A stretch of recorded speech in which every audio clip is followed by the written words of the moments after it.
ఒక కోటీశ్వరుణ్ణి తీవ్రమైన కంటి నొప్పి బాధ పెడుతుండేది. ఎంతోమంది వైద్యులను సంప్రదించి వైద్యం చేయించుకున్నాడు. ఎన్నో మందులు మింగాల్సి వచ్చింది. చివరకు ఆపరేషన్ కూడా చేయించుకున్నాడు. కానీ నొప్పి మాత్రం అలానే ఉంది.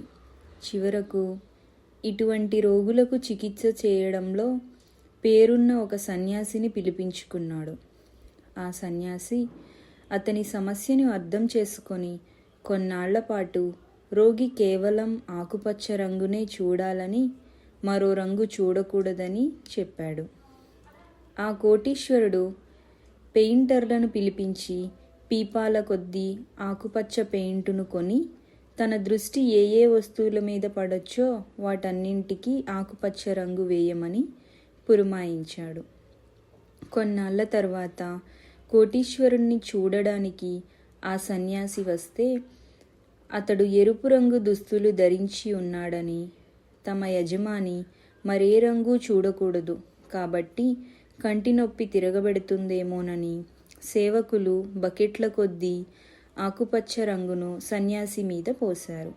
దీనికి సన్యాసి నవ్వి, మీ యజమాని కనుక కొద్ది ఖర్చుతో ఆకుపచ్చ రంగు కళ్ళజోడు పెట్టుకొని ఉన్నట్లయితే ఈ గోడలు, చెట్లు, కుండీలు అన్నీ రక్షించబడేవి. మీ యజమాని సంపద కూడా బోలెడు మిగిలేది అన్నాడు. ప్రపంచానికి ఆకుపచ్చ రంగు వేయలేవు. మన దృష్టిని మార్చుకుంటే ప్రపంచమంతా అలానే కనిపిస్తుంది. ప్రపంచాన్ని మార్చాలనుకోవటం మూర్ఖత్వం. ముందుగా మనం మారదాం. నేపథ్యం: ఈ కథ మన దృష్టి, ఆలోచనలో మార్పు యొక్క ప్రాముఖ్యతను తెలియజేస్తుంది. మన సమస్యల పరిష్కారం బాహ్య ప్రపంచంలో కాకుండా మన అంతరంగంలో ఉంది. కోటీశ్వరుడు తన సమస్యలను పరిష్కరించేందుకు ప్రపంచాన్ని మార్చాలని ప్రయత్నిస్తాడు. కానీ సన్యాసి చూపించిన మార్గం తన ఆలోచన విధానాన్ని మార్చుకోవడమే. నీతి: ప్రపంచాన్ని మార్చడం కంటే మనసును మార్చుకోవడం ఉత్తమం. సమస్యలు దృష్టికోణంపై ఆధారపడి ఉంటాయి.